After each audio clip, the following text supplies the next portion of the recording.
And 9 p.m. on the dot, we are live right from Kenyatta University along Thika Road. We are live on KUTV Kenya. You can find us on our socials at KUTVNEWS Kenya, and on my socials you can find me at Kemuma_Monari, at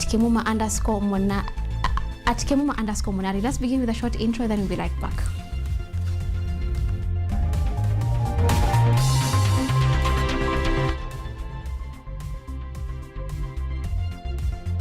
This is KUTV Primetime News with Yvonne Kemuma.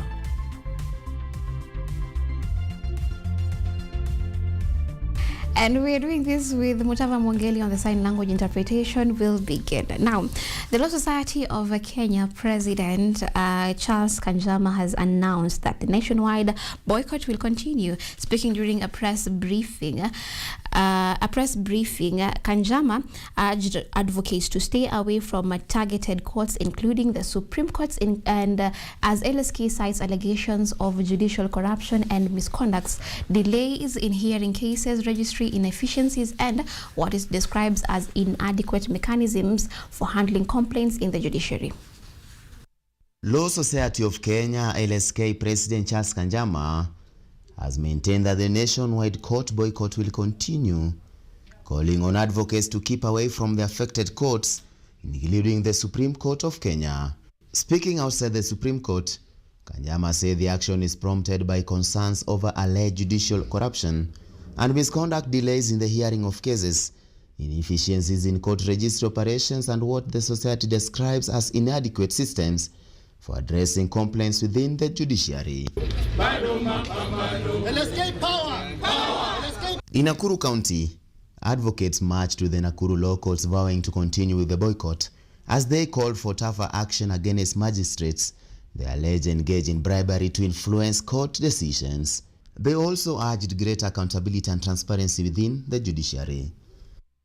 And we shall continue to fight for the rights of Kenyans, especially for those who are voiceless, for those who have lost hope in this judicial system, because we believe all is not lost, and we shall weed out all these errant judicial officers and have only competent people sitting at the bench. In Kajiado County, advocates joined the counterparts in the nationwide protests, calling for integrity and accountability within the judiciary. They also demanded legal action against judges they accused of misconduct and condemned court orders they claimed had favored the judicial officers at the center of the allegations. Kutoka kesho tutakuwa na ile inaitwa targeted boycott. Iko majaji fulani ambaye ni jaji kama 8 hivi ambayo wameambiwa ya kuwa wako na issue ya disciplinary wajibu, na wameendea order za koti za kuzuia hao kuweka majibu yao. Yani wamesema order inasema wasidiscipliniwe ama wasiendelee na proceedings zao. Wengine wameenjoy hizi order miaka kupita 5, na tunaona ya kuwa hii sio haki. Lawyers in Mombasa joined the nationwide court boycott, accusing sections of the judiciary of corruption and inefficiency. Mombasa Law Society chairperson Natasha Ali said the protest was aimed at safeguarding justice, while LSK officials Lawrence Obonyo, Hiram Karimi, and Mudhoni Gashara cited corruption, court delays, and poor cooperation with advocates as reasons for the boycott. Country that is supposed to be democratic has to have a functioning judiciary and has to have a law society of advocates that are actually backing up the judiciary and working together towards that democracy.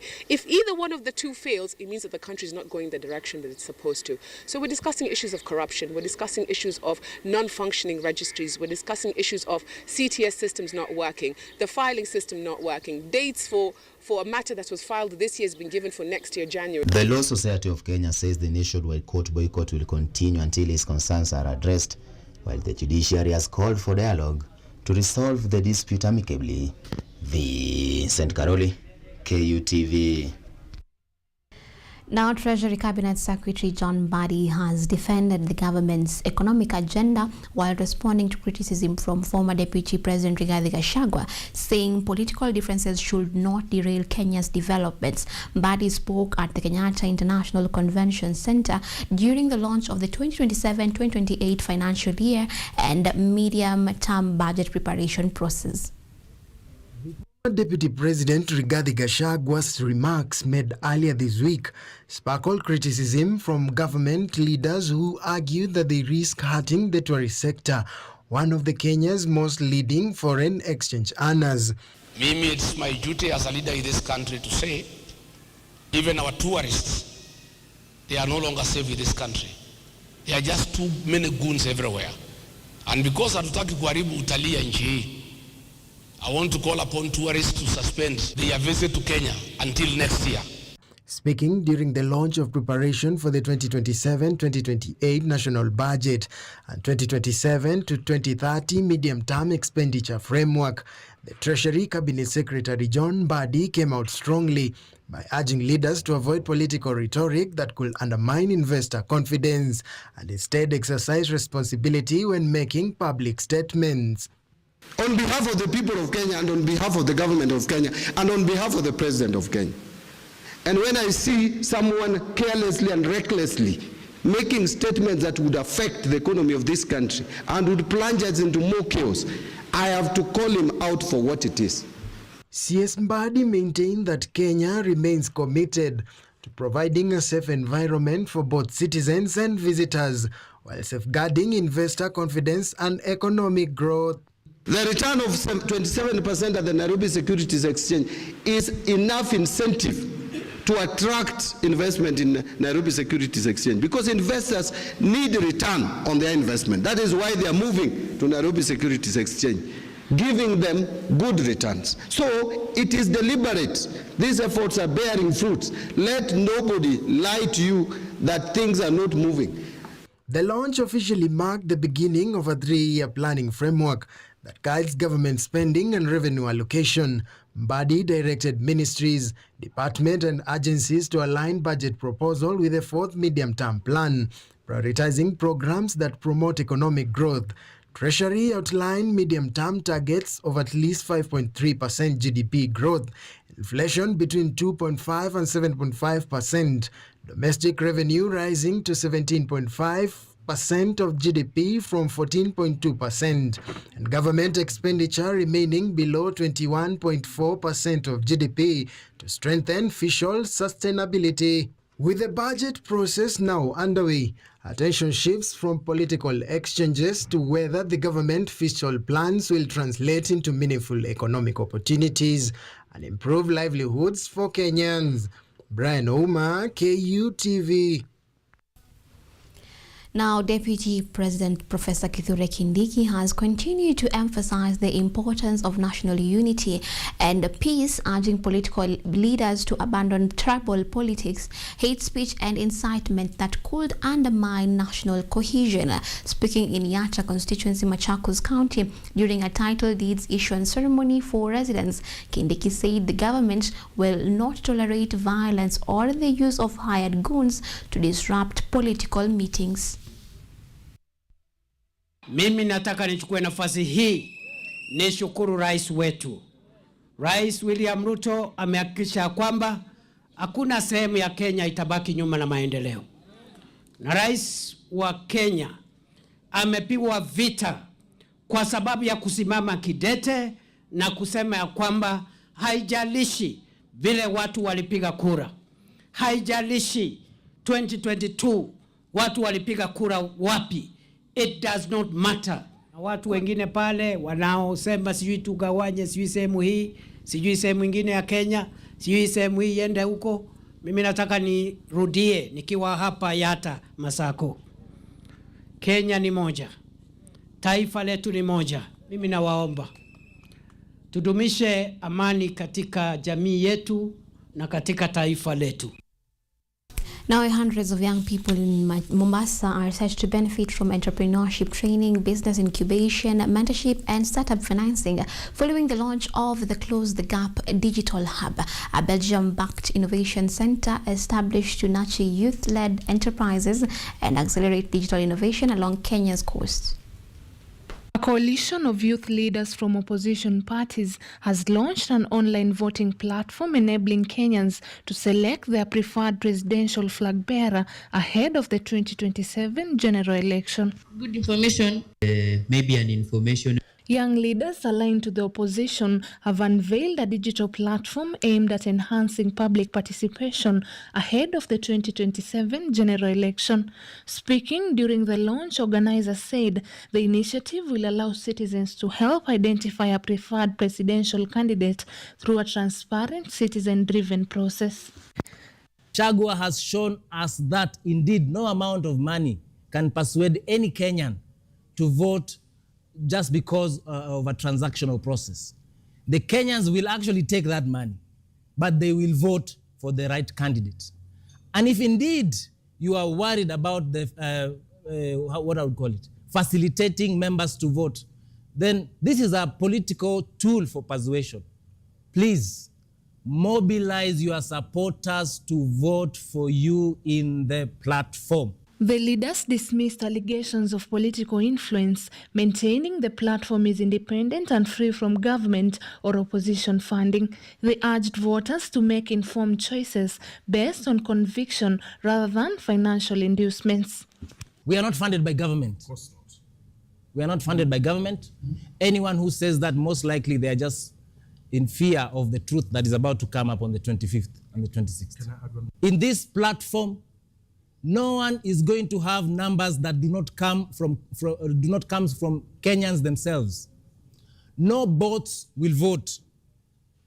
And the Kenyans who will participate come from a specific ward. They themselves will tell us in the registration process. Governance experts also underscore the importance of participation, saying young people must take an active role in shaping the country's future. They urge that the youth, who form a significant portion of the population, have the power to influence decision-making and should not be sidelined.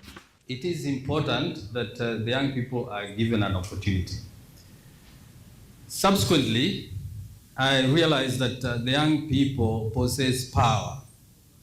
So it's up to you, the young people, to harness the power that you possess in numbers and in decision making. First, we have not held office. We have never been corrupt. We are not going to be corrupt. And so for you now to put a lot of energy in things that don't matter is to miss the point.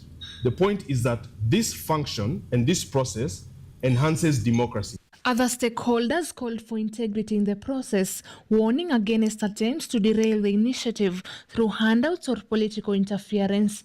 They maintain that the agenda remains focused on empowering citizens and fostering a credible, transparent pathway for leadership selection. The website is expected to go live on July 25th and 26th, providing a digital space for citizens to select a candidate they believe can unseat President William Ruto. The initiative is part of growing pressure within opposition ranks to agree on a single contender. Jacinta Haweri, KUTV. Now, Migori elders have condemned the violence that disrupted a hospital groundbreaking ceremony in Suna West, Migori County, where a county official was allegedly attacked, escalating political tensions in the county. The elders are now urging leaders to exercise restraint and resolve their differences peacefully to safeguard development projects and public confidence. Speaking after the incident, the Migori Suba Council of Elders faulted Suna West Member of Parliament Peter Masara over the confrontation and called on him to uphold the dignity of his office while respecting county leadership. They also appealed to young people to reject political incitement and instead focus on productive activities as calls grow for Governor Ochilo Ayako and NMP to work together in advancing healthcare, peace and development in the county.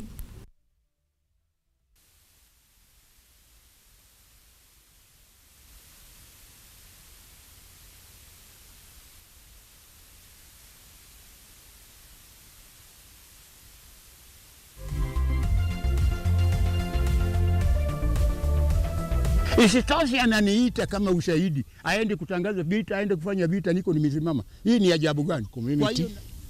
Ila naona mtu ambaye anataka kunivurugia amani ni mbunge wetu tuliyemchagua na kura zetu kwa amani, kwa furaha, na wake zetu tukampa kitengo cha mbunge, na gavana tukampa kitengo cha ugavana. Lakini amepuuzia, ameacha kazi yake. Kazi yake ni kuchochea vita kila mara. Isitoshe ananiita kama ushahidi, aende kutangaza vita, aende kufanya vita, niko nimesimama. Hii ni ajabu gani community?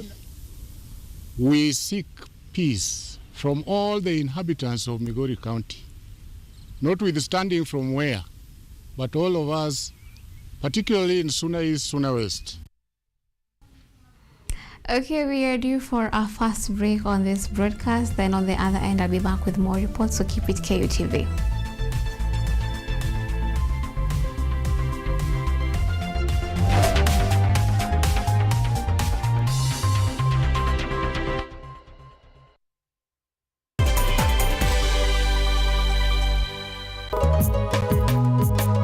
Msana lugha.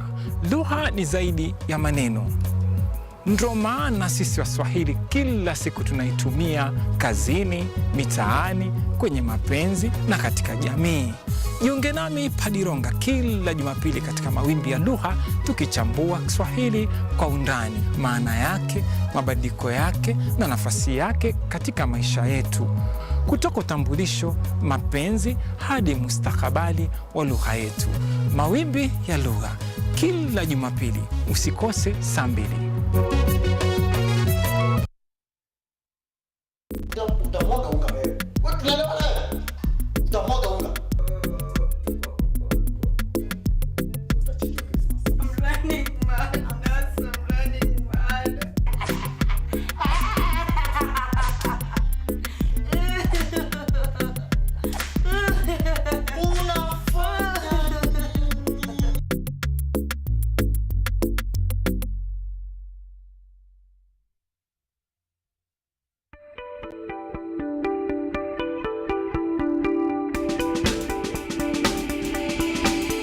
We know life gets busy, but your well-being is of great importance.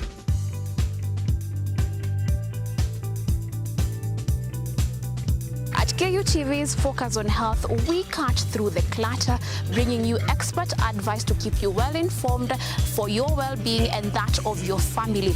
Every Thursday, 7:30 p.m., join me, Yvonne Kemuma, as we bring you health and wellness right at home.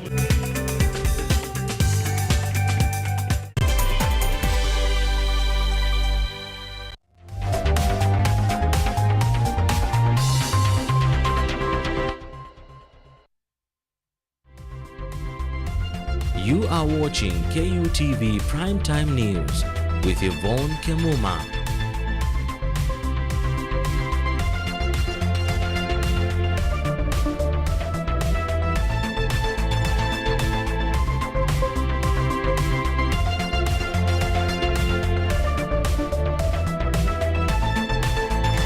Now, Malindi Member of Parliament Amina Mnyazi has warned security officers against carrying out planned evictions and demolitions on a disputed piece of land in Malindi, Kilifi County, currently occupied by squatters.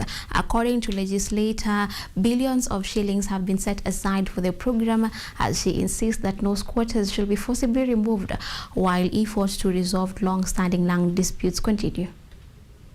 Despite ongoing government efforts to acquire land and resettle affected families in Malindi, Kilifi County, Malindi MP Amina Mnyazi has alleged that some landowners are using security agencies to intimidate squatters in Ngoshi Kayuni ward.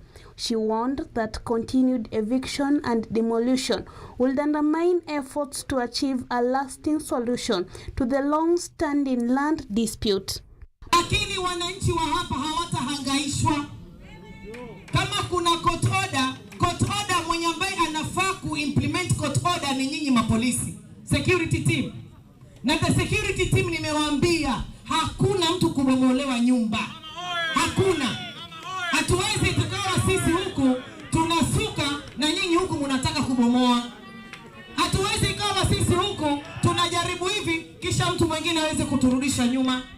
Muyanzi maintained that security officers should only enforce lawful court orders and refrain from engaging in squatters' harassment. She stated that leaders cannot support government land acquisitions to rebuild families while permitting demolitions that leave vulnerable residents homeless and tensions in the affected areas.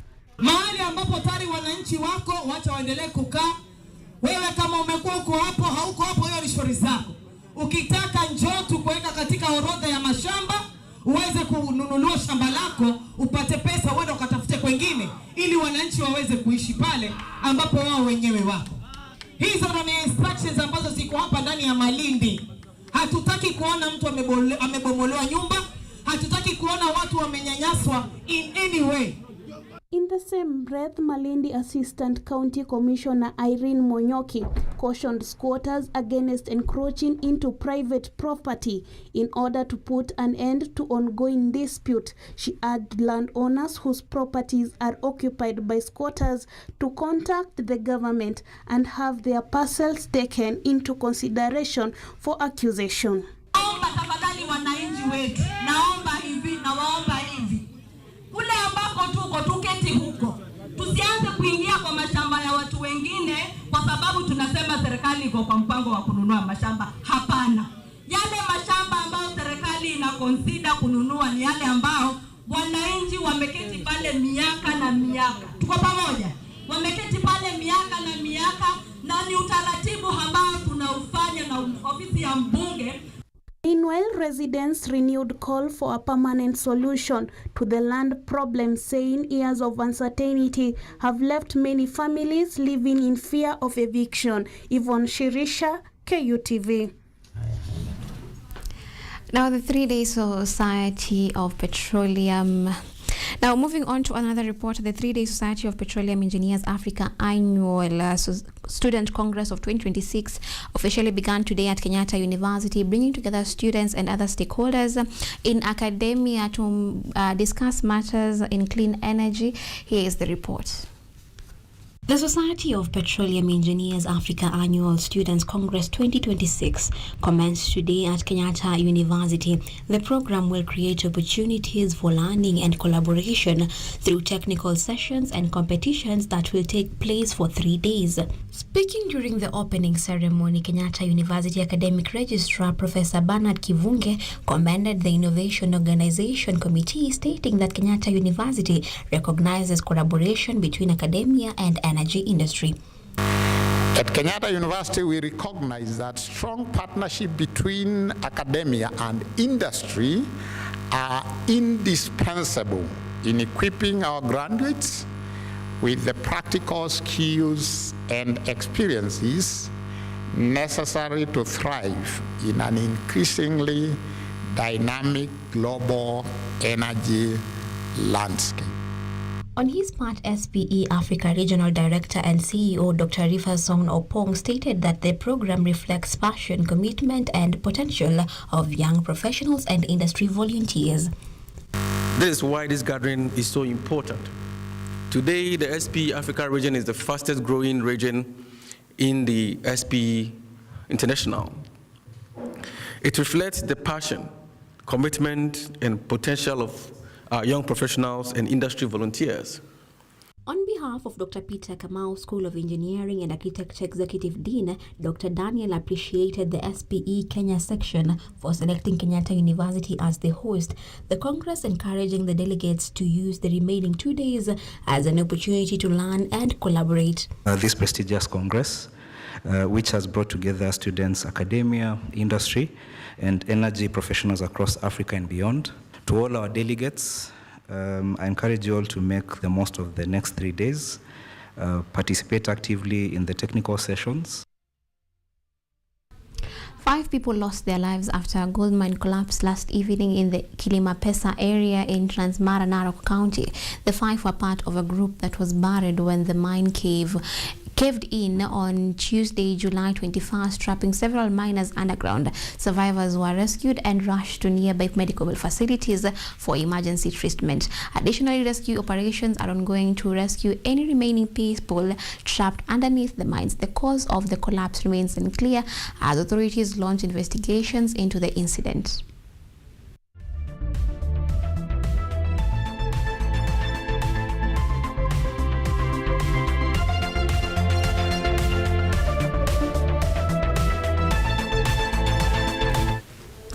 Now, the Ethics and Anti-Corruption Commission has arrested 2 court officials in Murang'a County of alleged bribery.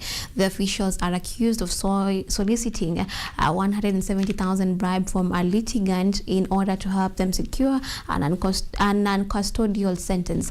On the other end, the Embu County government now finds itself defending claims of taking credit for national government projects. This and more details in today's county reports. Anti-Corruption Commission has arrested Kangemi Senior Principal Magistrate Martin Kinyomutengi and Principal Probation Officer Julius Irungu of allegation of soliciting 170,000 bribe to help litigate a secure non-custodian sentence. They received the money, our people were ready, and they arrested them, charged them and got the money from them. Meanwhile, there has been several complaints against these 2, and our covert operations, covert investigations indicate that there has been more interferences, there has been more compromising in even more serious cases than this one. So we are when we put our pieces together.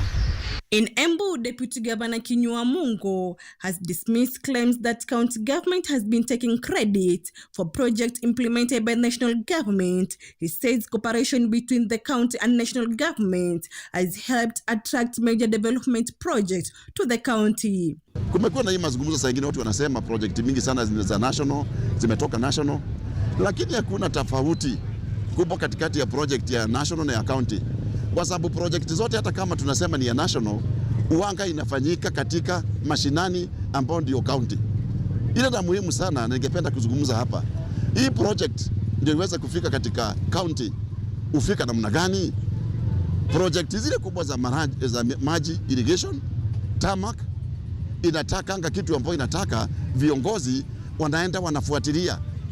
Kama sasa mimi nataka kuambia hapa, isipokuwa hii sasa ni ya county. Tumekwenda na mingi sana ambayo imefanyika. Hizo project zote hatuwezi kaa hapa unangojea Mungu afanye zikuje hapa. It required the effort. Meanwhile, leaders aligned to Kenya Kwanza administration in Ukambani have launched a campaign urging the Akamba community to actively participate in government. Professor Emmanuel Mutisa says collaboration with the government has accelerated the implementation of the key infrastructure projects in the region. We need to prepare ourselves to ensure that we are at that table, that the national cake is being divided, so that we are not the menu. Because if we are not at that table, then our people will not get the initiatives and programs that they deserve. And for this to happen, our community needs to prepare well for the politics of 2027 and beyond. So that we always be part and parcel of what happens at the national government in the development process of our country. We did agree that for now it is important that we work closely with the government in power. The Ethics and Anti-Corruption Commission says investigation into Murang'a bribes case are ongoing, while the Embu County government maintains that collaboration with national government is essential for development. At the same time, leaders in Ukambani continue to encourage residents to participate actively in governance and the electoral process. Fatima Munyamisi, KUTV. Now we are due for another break on the bulletin. On the other end, I'll be coming back with the sports news, so stay tuned.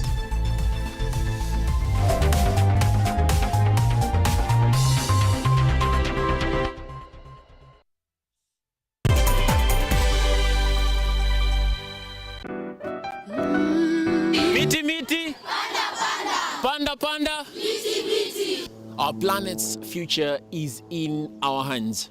However, there is a threat to the brightness of this tomorrow.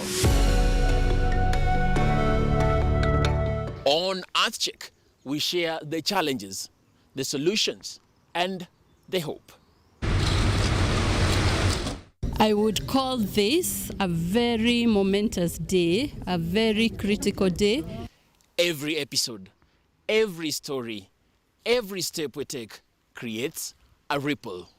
Join me, the environmentalist Emmanuel Kutosi, on KUTV every Wednesday at 8 p.m.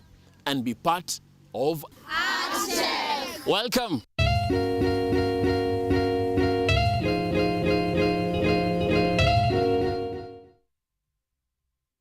Get ready to embark on a journey into the exciting world of technology as we uncover the latest trends, interview top thought leaders, and dive deep into the world of tech like never before. Currently, we are facing the challenge in terms of finance. It requires one to move from different counties because we really need a large data set for our model to be more accurate. In this new and exciting series of the Technovation Show, join me, Yvonne Kemuma, every Monday, 8:30 p.m. for a fun and thrilling experience as we explore the cutting-edge developments, meet visionaries driving change. Somebody who is in the underground mine doesn't know the presence of those gases. So there are a lot of gases involved. There is methane, there is carbon monoxide, and there's also hydrogen sulfide. These gases actually, they are very dangerous and they're very toxic. And discover the endless possibilities of the tech world.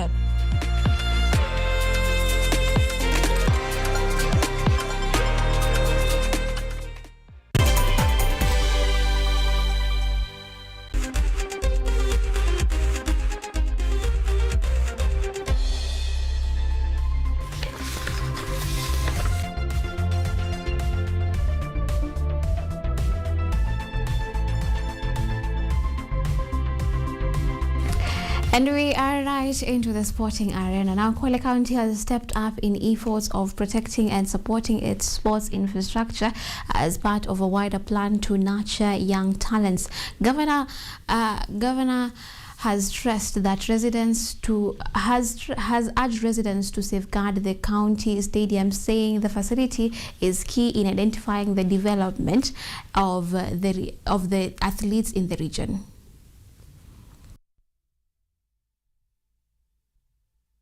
Jamii waweze kuendelea kuzilinda hizi project kwa sababu ni mali ya umma na wao ndio wali request wakataka tuwatengenezee na tumewatengenezea. Sasa wao pia nao watusaidiane kuweza kuzilinda hizi facilities. Opportunities nyingi sasa zitatokea za ajira, za kukuza vipaji na pia vilabu vingi sasa hivi tuna kama Kwale United ni community club. Napozungumzia community club nasema kwamba haina sponsor maalum kwamba sema ni timu yangu ama mtu fulani, ni kwamba mashabiki na wanajamii wao ndio wanasponsor club kuhakikisha kwamba inasonga mbele. One of football's most recognized referee, Anthony Taylor, has confirmed his exit from officiating after more than 2 decades in the game. The 47-year-old has officiated 831 professional matches, including 432 Premier League matches. He also took charge of 2 FA Cup finals, the Europa League finals, UEFA Super Cup, UEFA Nations League, and matches at the 2022-2026 FIFA World Cup. Taylor stressed his main reason for sudden retirement is due to constant scrutiny and pressure, and he feels it is the right time to begin a new chapter.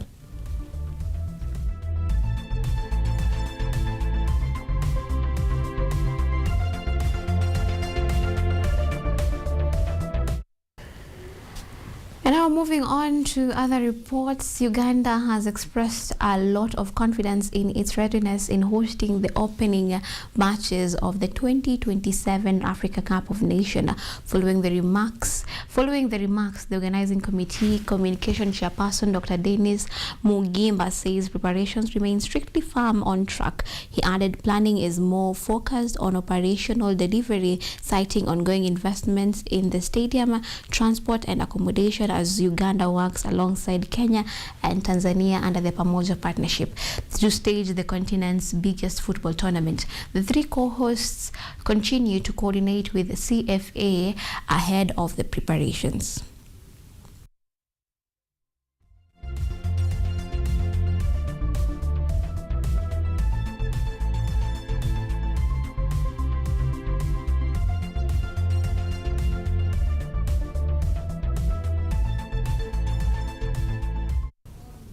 And that is all the time we had for you tonight. Thank you so much for keeping it KUTVs to keep you informed on this particular broadcast. Until next time, same place, my name is Yvonne Kemuma. On the sign language interpretation was Mutaba Mongele, and on behalf of the entire team behind this production, have a good night.